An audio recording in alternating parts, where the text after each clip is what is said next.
Amen. Amen. Praise God. Purihin ang Diyos. Purihin ang Panginoon. Ang mga kapatid, isang pinagpalang hapon po sa inyong lahat mga kapatid. Praise God. Lima. Praise God.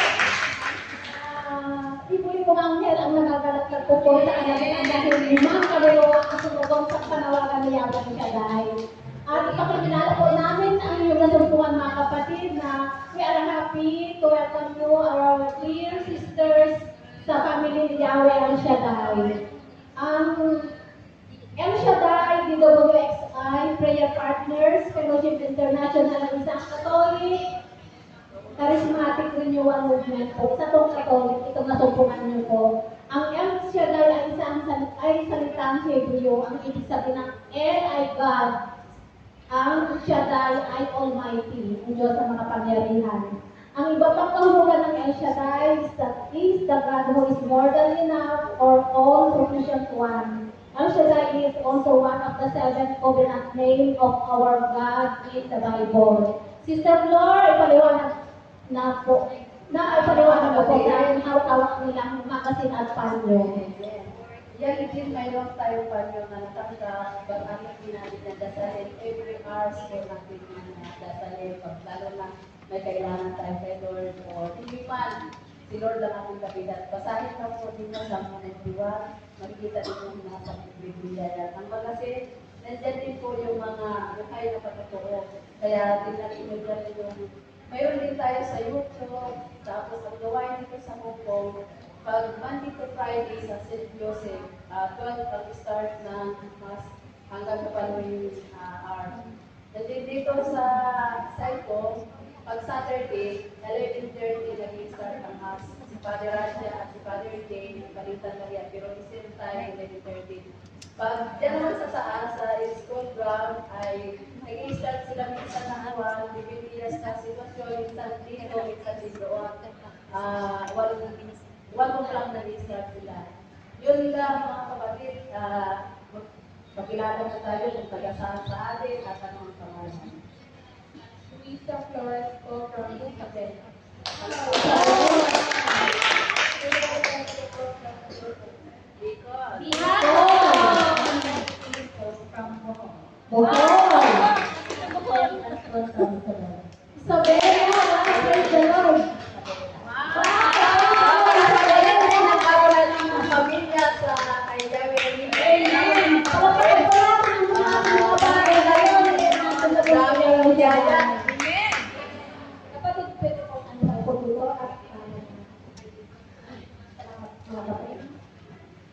Praise the Lord.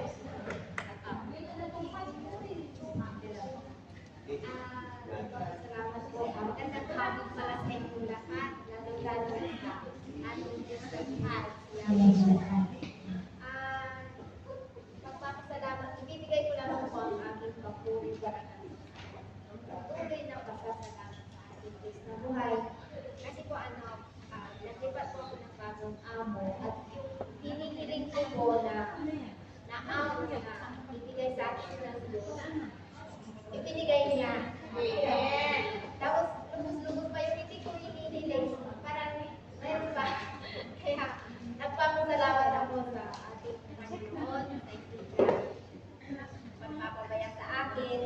Tapos, may pagsubok kami ng ate ko na nandito rin. Maasa ako sa makapangyarihan Diyos na malalagpasan namin po ito. At magpapatutuo kami dito sa ito lamang po. Salamat sa kapangyarihan ko. Salamat po. Wala ka naman tayo ay nagtiwala at naniwala sa ating Diyos na buhay. Lahat ng ating kahilingan talagang ibibigay na ligsik at umaabang. Amen po. Meron pa po ba? Sino pa kasunod? Ayan, Sister Regina. First from Philippines. Praise God. God is good. All the time. God is good. Amen. Napakabuti ng ating Diyos. Amen po.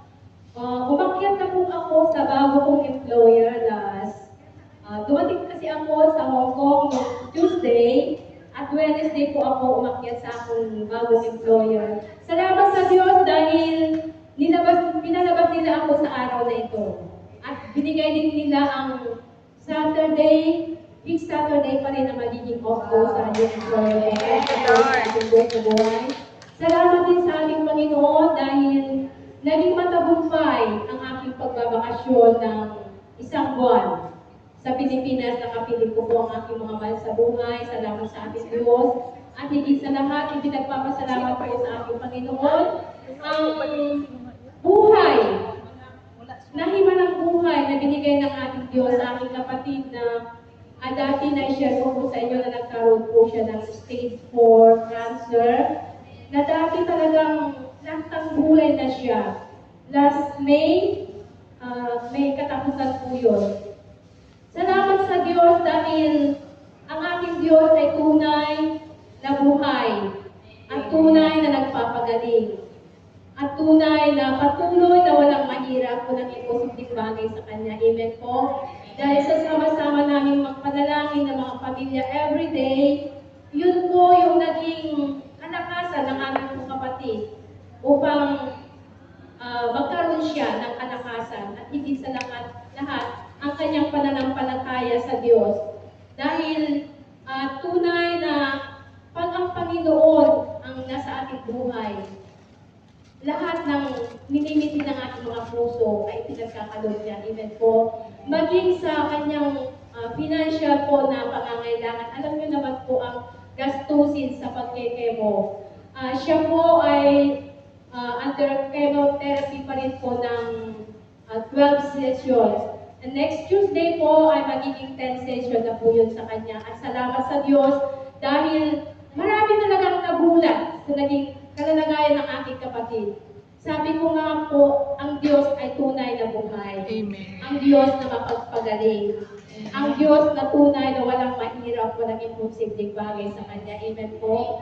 Pag tayo po ay manalig at mananampalataya sa Kanya, maging sa Kanyang financial po na pangangailangan, ang Diyos din po ang nagpro-provide. Dahil every session po, unang-unang po yun ng 15,000, kasama na rin po ng mga gamot doon. Every week po ang kanyang session. Kaya nagpupuri po ako, nagpapasalamat sa Diyos. Nagagalak ang aking pong puso dahil ang aking kapatid ay nakakalakad na siya. Sarili na rin po niyang nakakakain na rin po. Lahat kasi doon talagang walang-wala na. Talagang ipinagkatiwala namin siya sa Diyos. Subalit, may alam po na mayroon at mayroong magandang layunin. May plano ang Diyos sa kanyang pong buhay. Dahil siya na lamang po ang lahat ng papuri at pasasalamat. Salamat po mga kapatid sa inyong mga panalangin, sa inyong suporta. To God be the glory. Amen. Amen. Ayan, meron pa po.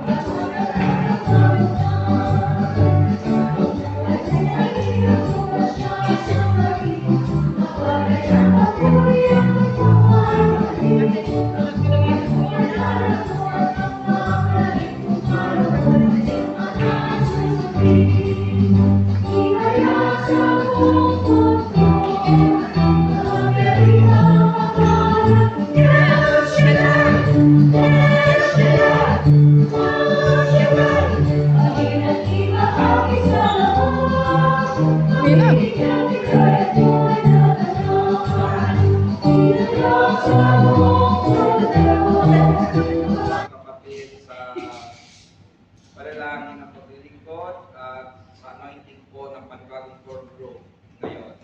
So natin ang ating mga kamay sa kanila at patuloy tayong lumulog sa Panginoon.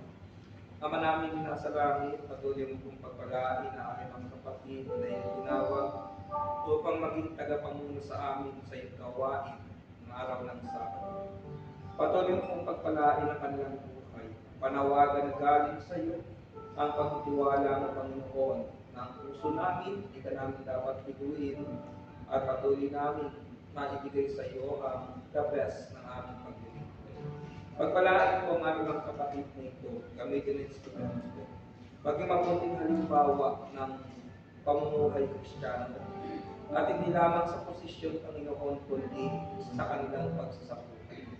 At hayaan mo po na ang panahon na ipinagkatiwala mo sa kanila maging inspirasyon sila sa aming buhay. At kami naman, Panginoon, patuloy ng papanalangin at sumunod ng ayon sa iyong kalooban. Patuloy mong pagpalain ang iyong gawain ng araw ng Sabado, sapagkat alam namin, Panginoon, ito ay isang pamilya na kung saan ikaw po ang Diyos na naglagay ng pagmamahal sa aming mga puso. At inaangkin namin ngayon ang pagpapastas, Ama, sa pangalan ni Jesus, sa kanilang Ama, Anak, Espiritu Santo. Amen. So, sila po ang ating bagong core group at ang outgoing core group. So, nawa, maging mabuti tayo ng halimbawa sa ating mga kapatid. Higit sa lahat, kailangan maisabuhay natin ang salita ng Diyos upang hindi tayo maging kapisuran ng iba. Dahil tayo ay makaakay at lalong lumago ang ating pananampalataya at lumaki ang ating pamilya na kalagayan. Amen? So, maging masaya tayo sa ating paglilingkod at ating isa puso ang pag-ibig ang siyang susi ng lahat. Na siyang makapagdadala sa atin sa buhay ko ng hanggan. Amen? Amen. God bless us all.